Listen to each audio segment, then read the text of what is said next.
नमस्कार, आप देख रहे हैं पहाड़ प्राइम और मैं हूं आपके साथ आयुषी नेगी। और बुलेटिन की शुरुआत बड़ी खबर के साथ करेंगे। उत्तराखंड एसटीएफ ने रणदीप भाटी गैंग के 3 शार्प शूटर्स को नाकाबंदी कर गिरफ्तार किया है। एसपी एसटीएफ चंद्रमोहन का कहना है कि गैंग के 3 शार्प शूटर को देहरादून आने की सूचना मिली थी और शहर में चारों तरफ नाकेबंदी की गई। इसी दौरान यूपी उत्तराखंड बॉर्डर पर आशा रोड़ी के पास 3 बदमाशों को गिरफ्तार किया गया। इनके पास से 2 पिस्टल, 1 तमंचा, कार बरामद हुई है। ये बदमाश देहरादून में हत्या, लूट और डकैती की वारदातों को अंजाम देने के लिए आए थे।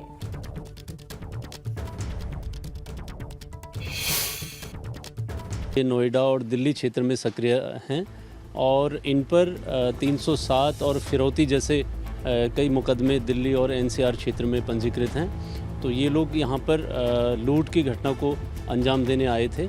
इसमें से 3 लोग हैं, एक हरपाल सिंह है, एक गौरव चंदीला है और एक दूसरा गौरव है। 2 हरपाल और गौरव चंदीला ये फरीदाबाद और रेवाड़ी के रहने वाले हैं, जबकि गौरव जो है बागपत मेरठ का रहने वाला है। और अगली बड़ी खबर रुड़की से आपको बता दें, पूर्व सीएम हरीश रावत का बयान। हरिद्वार में कल से शुरू होगी कांग्रेस की भारत जोड़ो यात्रा। नवंबर के आखिरी हफ्ते में हरीश रावत निकालेंगे पदयात्रा। हरिद्वार जिले की समस्याओं को लेकर पदयात्रा निकाली जाएगी। तो ये बड़ी खबर, हरिद्वार में कल से शुरू होगी कांग्रेस की भारत जोड़ो यात्रा। रावत जी, आप भारत जोड़ो यात्रा के बाद एक यात्रा निकालने जा रहे हैं, क्या यात्रा का नाम होगा और कब से शुरुआत होगी? देखिए, भारत जोड़ो यात्रा 20 तारीख को हम जो देहरादून हरिद्वार चैप्टर है वो प्रारंभ कर रहे हैं और पार्टी के सभी लोगों से मैंने प्रार्थना की है कि उस यात्रा में जुटे। और मैं भी इस महीने के आखिर में 4 दिन जो है यात्रा उदलहेड़ी से प्रारंभ करूँगा, पद यात्रा प्रारंभ करूँगा। और मेरी कोशिश रहेगी कि हो सकता है 1-2 दिन और वो करें और उनमें हम भारत जोड़ो भी नाम है और हरिद्वार जिंदाबाद, इसलिए हरिद्वार के जो स्थानीय समस्याएं हैं उनको भी उठाया जा सके। जैसे यहाँ आंतरिक सड़कें खराब हुए हैं, गन्ने का मूल्य नहीं मिल पा रहा है लोगों को। यहाँ पर रुड़की विकास प्राधिकरण से 10 तरीके की शिकायतें लोगों के हैं जो हरिद्वार रुड़की विकास प्राधिकरण है। और चलिए पहाड़ प्राइम में आगे बढ़ेंगे बड़ी खबर के साथ। गैरसैंण को लेकर हरीश रावत का बड़ा बयान सामने आया है। गैरसैंण में सत्र कराने से भाजपा सरकार बच रही है। गैरसैंण को लेकर सरकार का दोहरा रवैया देखने को मिल रहा है। गैरसैंण में ग्रीष्मकालीन राजधानी तो बनाई गई, मगर विधान भवन में कर्मचारियों की नियुक्ति क्यों नहीं हुई है? तो ये बड़ा बयान हरीश रावत का। गैरसैंण में सत्र न कराए जाने को लेकर उन्होंने बड़ा बयान दिया है। उनका कहना है कि गैरसैंण में सत्र कराने से सरकार बच रही है।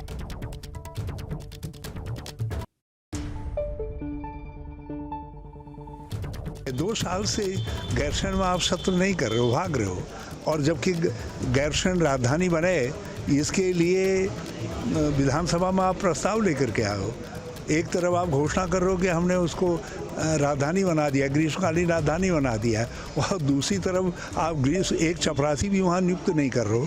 तो ये भाजपा का जो गैरसैंण को लेकर के धुआंपन है, इसको मैंने एक्सपोज किया है। उत्तराखंड में बिगड़ती कानून व्यवस्था को लेकर कांग्रेस सड़क पर उतर आई है। देहरादून में कांग्रेस कार्यकर्ताओं ने सरकार के खिलाफ प्रदर्शन किया। कांग्रेस का कहना है कि अंकिता भंडारी और देहरादून में युवती के फांसी लगाकर सुसाइड मामले की न्यायिक जांच होनी चाहिए।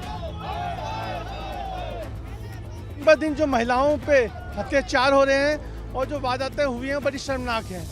लॉ एंड ऑर्डर की स्थिति दिन ब दिन खराब होती जा रही है। ऐसे मामले महिलाओं पे हमारे प्रदेश में ही क्यों होते जा रहे हैं? भले वो अंकिता हत्याकांड को लेके हो, उसके बाद किरण का नाम आया, किरण जी को लेके हो, उसके बाद ये सुलेखा जो लड़की की आत्महत्या हुई है, कहीं ना कहीं ये लॉ एंड ऑर्डर पे प्रश्न चिन्ह है।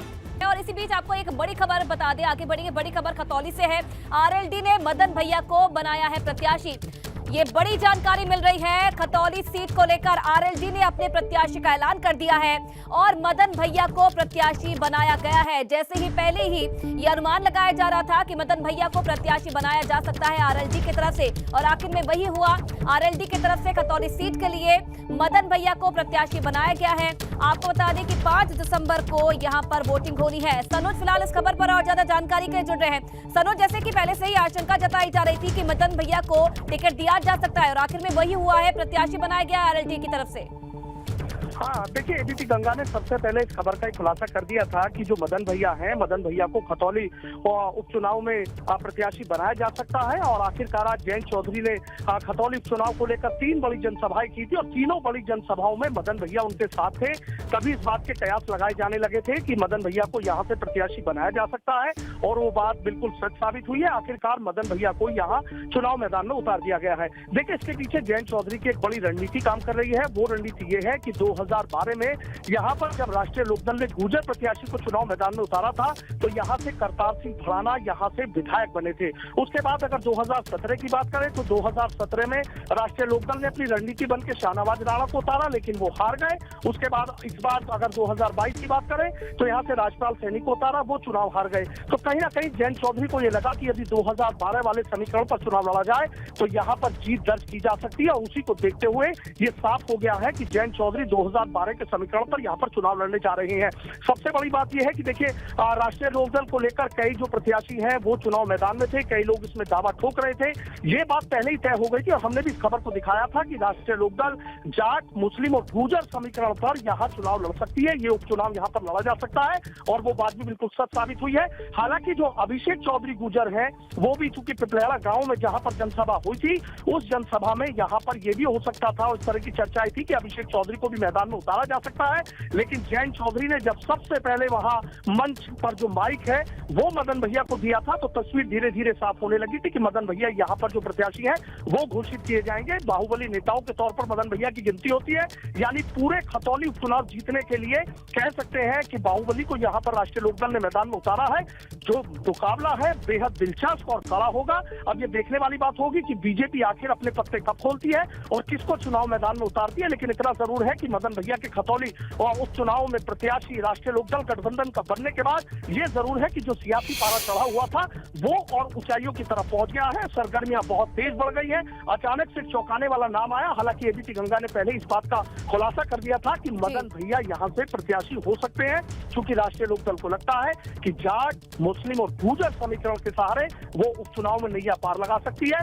जयंत चौधरी इसको अपनी प्रतिष्ठा से भी जोड़कर देख रहे हैं, क्योंकि खतौली उपचुनाव में जो नतीजे आएंगे उसका जो असर है वो पूरी पश्चिम की सियासी हवा पर पड़ेगा। और देखिए, एक इशारा जयंत चौधरी जरूर कर गए थे जब उनसे सवाल किया गया था कि प्रत्याशी को लेकर, मैंने उनसे सवाल किया था कि प्रत्याशी को लेकर तस्वीर साफ नहीं है तो क्या प्रत्याशी यहीं से होंगे या बाहरी होंगे। तो जयंत चौधरी ने एक इशारा किया था कि प्रत्याशी बाहरी होंगे और उसके बाद अपनी बात को घुमाकर कहा कि वेट से भारी होंगे, यानी तस्वीर पहले ही वो साफ कर गए थे, बस समझने की बात थी। और आखिरकार वही हुआ कि अब मदन भैया, बाहुबली नेता मदन भैया खतौली उपचुनाव में राष्ट्रीय लोकदल समाजवादी पार्टी के गठबंधन के प्रत्याशी यहाँ पर बन गए हैं। और अब बीजेपी को भी कहीं ना कहीं एक ऐसे प्रत्याशी को सामने उतारना पड़ेगा कि जो यहाँ पर मदन भैया का सामना कर सके। चुनावी नतीजे क्या होंगे ये तो देखने वाली बात होगी, लेकिन इतना जरूर है कि सियासी तापमान मदन भैया के चुनाव मैदान में आने से चढ़ गया है। हालांकि एक परेशानी राष्ट्रीय लोकदल गठबंधन के सामने जरूर आ सकती है कि प्रत्याशियों की लंबी फहरिस्त थी और ऐसे में कहीं ये मुद्दा ना बन जाए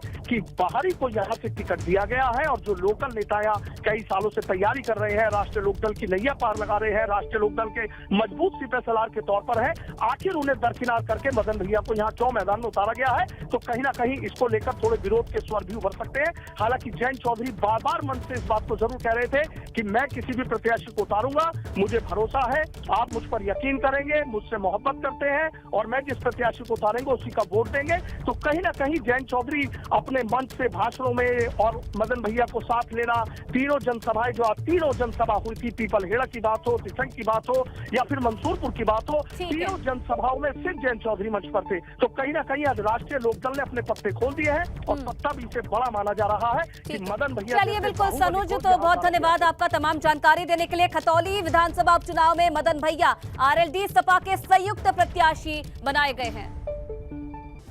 और हल्द्वानी में यूकेडी की 2 दिवसीय केंद्रीय कार्यकारिणी की बैठक हुई है। बैठक में यूकेडी ने अपनी चुनावी रणनीति को लेकर चर्चा भी की है।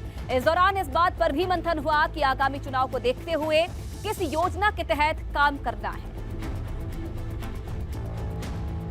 किस तरह की भूमिका निभानी है, किस तरह के जन आंदोलन करने हैं और किस तरह से दल को आगे बढ़ाना है, इस पर चिंतन मंथन हो रहा है। बहुत सारी चीज़ें तय हुई। विधानसभा का चुनाव जो रहा उसका परिणाम वाकई बड़ा निराशाजनक रहा है, लेकिन हम लोग राज्य के लिए लड़ के राज्य बनाने वाले लोग हैं, इसलिए हम आसानी से निराश होने वाले लोग नहीं हैं। तो उत्तराखंड में पिछले कुछ दिनों में ही कई बार भूकंप आ चुका है। शनिवार को तो एक ही दिन में 2 बार भूकंप के झटके महसूस हुए, जिससे पहाड़ के लोगों में दहशत है। वैज्ञानिकों का कहना है कि इंडियन प्लेट्स के नॉर्थ ईस्ट में मूवमेंट की वजह से छोटे छोटे भूकंप आ रहे हैं और इसीलिए लोगों को घबराने की बजाय सावधान रहने की जरूरत है।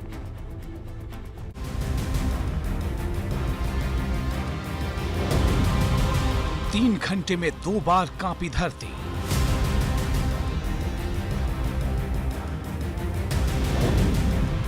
एक ही दिन में 2 बार हिले पहाड़।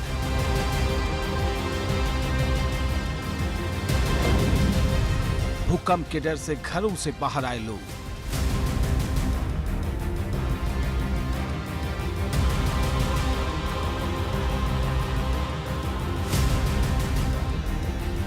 उत्तराखंड में शनिवार को 3 घंटे के भीतर ही 2 बार भूकंप आया। भूकंप के ये हल्के झटके राजधानी देहरादून समेत पूरे राज्य में महसूस किए गए।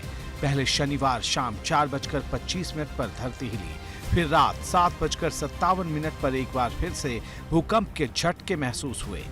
वैज्ञानिकों का कहना है कि भूकंप आना सामान्य प्रक्रिया है, इसलिए इससे घबराने के बजाय सावधान रहने की जरूरत है। ऐसे अर्थक्वेक हिमालय में तो आते रहते हैं और आते रहेंगे। हाँ, पिछले कुछ दिनों में थोड़ा सा मैग्नीट्यूड, एक आध मैग्नीट्यूड बढ़ा है, लेकिन वो भी बहुत चकित करने वाली बात नहीं है। इसमें 5 मैग्नीट्यूड, 4 मैग्नीट्यूड, 3 मैग्नीट्यूड के तो बहुत सारे आ रहे हैं। तो हिमालय तो बड़ा डायनेमिक सिस्टम है, इसमें अर्थक्वेक आते रहते हैं। ये कोई बहुत चकित करने वाली बात नहीं है। वैज्ञानिकों की माने तो यूरेशियन प्लेट की तरफ इंडियन प्लेट हर साल 4 से 5 सेंटीमीटर तक खिसक रही है। इसी वजह से धरती के अंदर हलचल तेज है। ऐसे में नेपाल, उत्तराखंड, हिमाचल प्रदेश, जम्मू कश्मीर जैसे हिमालयी इलाकों में भूकंप आते रहेंगे। वो एनर्जी कहीं ना कहीं तो रिलीज होगी ही, और वो अर्थक्वेक के रूप में रिलीज होती है। अब ये ऐसे 4-5 मैग्नीट्यूड के अर्थक्वेक आना तो अच्छी बात है कि इससे energy time to time release होती है। प्लेट्स की मूवमेंट से धरती के अंदर हलचल तेज हो जाती है। इसी हलचल की वजह से एनर्जी रिलीज होती है। इसी से धरती के ऊपरी क्षेत्र में भूकंप जैसी स्थिति बनती है। एबीपी गंगा के लिए रुड़की से विनीत त्यागी की रिपोर्ट। एक कहावत है कि एक तो चोरी और ऊपर से सीना चोरी, और ये कहावत मसूरी नगर पालिका अध्यक्ष के ऊपर बिल्कुल सटीक बैठती है। पालिका अध्यक्ष की मनमानी के चलते ही पहले तो पार्किंग वाली जगह पर दुकानें बनवा दी गई और फिर उसी जगह पर पीएम मोदी के नाम की तस्वीर भी लगा दी गई। भाजपा नेताओं ने जब इस पर आपत्ति जताई तो पीएम की फोटो को हटवा दिया गया। उधर विवाद बढ़ने पर अब डीएम के निर्देश पर अवैध दुकानों को हटाने की कार्रवाई भी शुरू कर दी गई। बोर्ड जो है उल्टा है और प्रधानमंत्री की फोटो उल्टी है। ये खाली एक यशस्वी प्रधानमंत्री जी का अपमान नहीं है, ये देश का अपमान है, ये 125 करोड़ जनता का अपमान है, ये भारत देश का अपमान है। जो उन्होंने बनाया था वहाँ पर और जो अब हटा दिया गया है, उसकी जो कॉस्ट थी वो कहाँ से भरपाई होगी, ये भी एक विषय है। आप जनता का पैसा ऐसे मिसयूज नहीं कर सकते कि आप कहीं पे भी अवैध बना दें फिर हटा दें। मसूरी नगर पालिका द्वारा मसूरी के पेट्रोल पंप पर ये 20 अनाधिकृत रूप से दुकानों का निर्माण यहाँ पर कराया जा रहा था। इस निर्माण को लेकर किसी भी संबंधित विभाग, चाहे वो मसूरी देहरादून विकास प्राधिकरण हो, लोक निर्माण विभाग हो और राष्ट्रीय राजमार्ग हो, वहाँ से विभाग से किसी प्रकार की एनओसी नहीं ली गई। और उसके बाद यहाँ पर तीनों विभाग द्वारा एक लेटर जिलाधिकारी को जारी किया गया कि वहाँ ये सभी जो दुकानें हैं वो एक्सीडेंट प्रोन जोन पर है। और अब आप देख सकते हैं कि ये दुकानें यहाँ से हटना शुरू होगा और उसी को देखना दिलचस्प होगा कि जो बाकी की 10 दुकानें हैं वो कब हटाई जाएंगी। मैं अपने सहयोगी दीपक बंसवाल के साथ सुनील सोनकर, एबीपी गंगा। बढ़ती आगे तो पिथौरागढ़ में सीएम पुष्कर सिंह धामी अलग ही अंदाज में नजर आए। दरअसल पिकनिक मनाने जा रहे स्कूली छात्रों से सीएम पुष्कर सिंह धामी ने बातचीत की। बस के अंदर जाकर छात्रों से रूबरू हुए और उनसे बातचीत की। सीएम पुष्कर सिंह धामी कुछ देर तक छात्रों के बीच ही बैठे रहे। सीएम को देखकर सभी छात्र खुश नजर आए। इसके साथ ही सीएम पुष्कर सिंह धामी चाय की दुकान पर भी पहुंचे, जहां सीएम चाय की कुश्ती का लुत्फ उठाते नजर आए।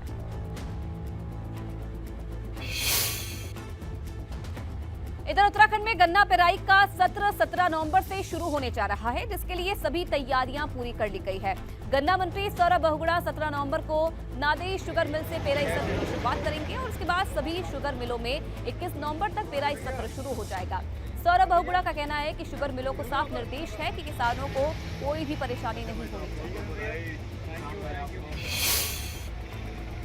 रेट की आपने बात करी, उस पर मेरी माननीय मुख्यमंत्री जी से भी चर्चा होगी। सरकार जो भी कैबिनेट में रेट तय करेगी उसको हम डिस्क्लोज करेंगे और ये सत्र अच्छा चले।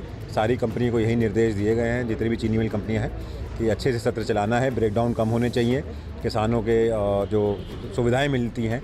इस बार आप जाके देखिएगा जितनी भी सरकारी मिलें हैं सब में से किसानों को सुविधा देने के लिए हमने टीन शेड लगाया है, पानी की व्यवस्था करी है, अलाव की व्यवस्था करी है।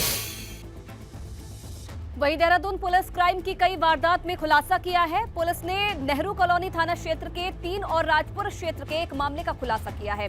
बीते दिनों नेहरू कॉलोनी और थाना क्षेत्र में 2 चोरी और 1 लूट की वारदात हुई थी, जिसका पुलिस ने खुलासा किया है।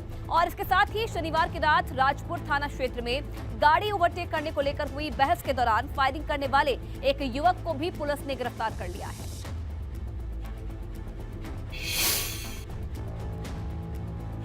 हरिद्वार में 3 दिवसीय कुश्ती प्रतियोगिता का आयोजन किया गया है। कुश्ती प्रतियोगिता में देश भर से पहलवान जोर आजमाइश के लिए पहुंचे हैं। कुश्ती प्रतियोगिता का उद्घाटन सांसद ब्रजभूषण शरण सिंह ने किया।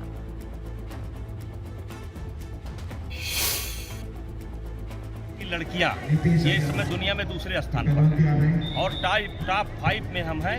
इसमें सरकार का बहुत बड़ा सहयोग है, विशेष करके मोदी जी का बहुत बड़ा सहयोग है और खिलाड़ियों के माता पिता का सहयोग है, उनके गुरु का सहयोग है, कोच का सहयोग है, थोड़ा बहुत सहयोग हम लोगों का भी।